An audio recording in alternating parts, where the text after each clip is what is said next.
Mais je vais vous poser la même question. Comment avez-vous réussi, ou bien quelle analyse faites-vous de cette liste? Est-ce qu'à l'intérieur, y a-t-il de la méritocratie, ou bien c'est une liste dont on a appelé des joueurs par des relations et voilà?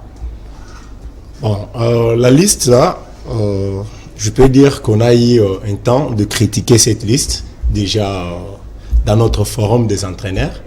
Mais il y a des athlètes qui on a cités sur cette liste, bon, qu'on n'arrive pas à connaître bien leurs statistiques. On ne peut jamais sélectionner l'athlète qui on ne maîtrise pas les statistiques de l'athlète. Combien de minutes qu'on peut faire jouer l'athlète sur les terrains? Parce qu'on a un petit temps de la préparation. Avec la préparation de 2 ans, non? Pour peut-être 2 semaines, hein, je pense. 2 semaines. C'est plus 2 semaines, hein? C'est plus même 2 semaines, moins de 2 semaines, pour aller jouer l'éliminatoire de la Coupe. Les 25, c'est bientôt, 25 février. Là. Quand est-ce que tu dois construire une équipe? Et vous avez donné travail aux entraîneurs. Je ne sais pas si la fédération... Est-ce que le problème, c'est au niveau de la fédération ou bien c'est au niveau de l'entraîneur? Les problèmes d'état, parce que vous parlez, il faut parler de la fédération des entraîneurs. Je doute que cette liste, c'est les entraîneurs qui les ont fait. Donc c'est une liste forcée de non communiqués qu'on a obligé aux entraîneurs là, certainement de présélectionner. Je n'ai pas vraiment de preuves, mais je peux dire ça, oui. Parce que si ces entraîneurs-là qui ont fait cette liste, bon, c'est eux qui savent bien la philosophie de leur préparation. Parce qu'il y a des listes qui se fait ici. J'ai des preuves de mon aîné, le coach Adé qui est là, qui est bien notifié par la fédération de sélectionner.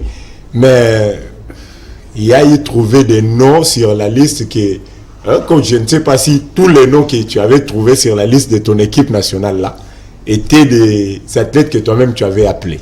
Là, je ne sais pas, mais c'est non. Donc cette liste, si on regarde bien, il y a des athlètes qui on a appelés, que les entraîneurs ne savent même pas là. Le point fort et le point faible de ces athlètes. Donc la liste est compliquée, c'est un grand travail qu'on a donné aux entraîneurs, que les entraîneurs doivent vraiment mettre de rigueur pour atteindre les objectifs. Car la philosophie qu'on doit voir sur le terrain, c'est les entraîneurs. Si l'équipe joue mal, on doit critiquer les entraîneurs. Mais les gens ne connaîtront pas que peut-être il y a des choses qui se font contre de la volonté des entraîneurs. Oui, je pose d'abord la question au coach Cardinal. Coach Cardinal, avec tout ce qui se passe aujourd'hui au niveau des léopards, des désordres, des fois on n'arrive pas à tenir même des résultats escomptés. Est-ce que, pensez-vous pas, c'est peut-être une manière au niveau de la fédération de se dire qu'au niveau national, on n'a pas de bons joueurs, il faut aller chercher au niveau des États-Unis d'Amérique, la NBA, parce que, est-ce que c'est pas une façon pour eux de remettre en cause les niveaux des championnats de la RDC? Je parle de la Ligue Pro Bakine et pourquoi pas les championnats des autres provinces. Pour mettre en niveau le basketball, c'est pas au niveau de la fédération, c'est au niveau de la base du basketball, qui est les académies. À partir de là, si la fédération met du sérieux à financer la base du basketball, on aura des talents qu'on a besoin. Donc il faut former. Des bonnes formations. Des bonnes formations. Malheureusement, on n'a pas de centre. Hein? On en est. Mais qui n'est pas... Centre de la fédération? Non. La fédération n'a pas un centre. Ce sont les amoureux du basketball comme nous. Les privés. Que tu as ici. Par exemple, comme Youth Basket l'avait fait, hein, les 25.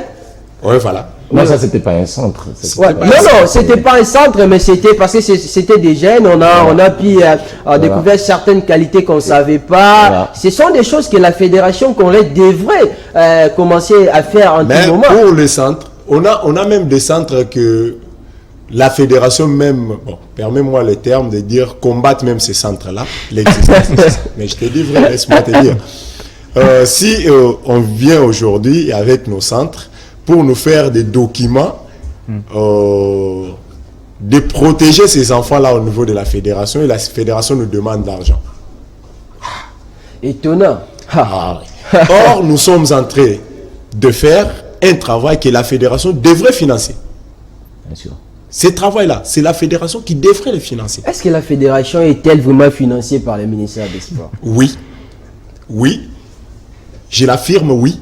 Il y a eu dernièrement, si tu n'avais pas l'information, consulte d'autres chroniqueurs, te diraient qu'il y avait même des disputes qui s'étaient dit de l'argent qui était sorti au ministère pour la fédération, tout. Oh. Bon, on n'est pas là, on garde le page entre parenthèses, mais nous, on est en train de parler pour les techniques, que la fédération peut faire quelque chose pour les centres de formation. Oui, nous sommes de retour. C'était la Coupe du Congo de basketball, la 38e édition, avec les sacres de la formation des CNSS dirigés par Adé Koko qui est avec nous sur ce plateau. Et devant V-Club de coach Cardinal. Coach Cardinal, la nouvelle saison commence, même si V-Club n'a pas encore joué.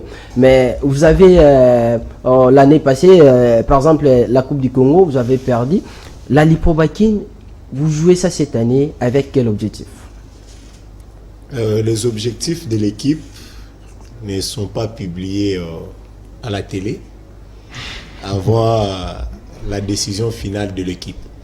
En fait, V-Club se prépare pour bien jouer avec des très hauts objectifs cette saison.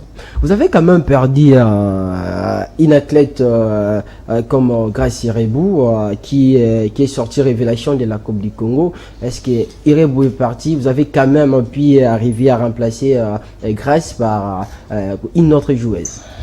C'est ça le problème que nous sommes en train de dire par rapport aux moyens ici en RDC. Il n'y a pas vraiment de moyens conséquents pour garder les athlètes et l'ossature d'une équipe complète pendant longtemps. Parce que ces athlètes-là sont des enfants d'autrui, ont de besoins à être satisfaits. Ces besoins-là demandent d'argent. Quand on parle des moyens, c'est l'argent direct. Alors, l'athlète a vu quelque part où on lui a proposé des bons moyens, elle s'est décidée de partir. Mais c'est là, on ne dit pas au club de baisser les bras, on se prépare bien. Il y avait des athlètes qui restaient sur le banc, qui manquaient à monter aussi grâce à l'autre athlète, comme elle est partie.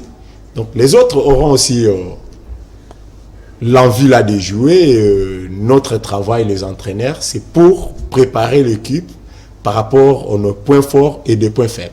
Oui, merci coach Cardinal. Merci.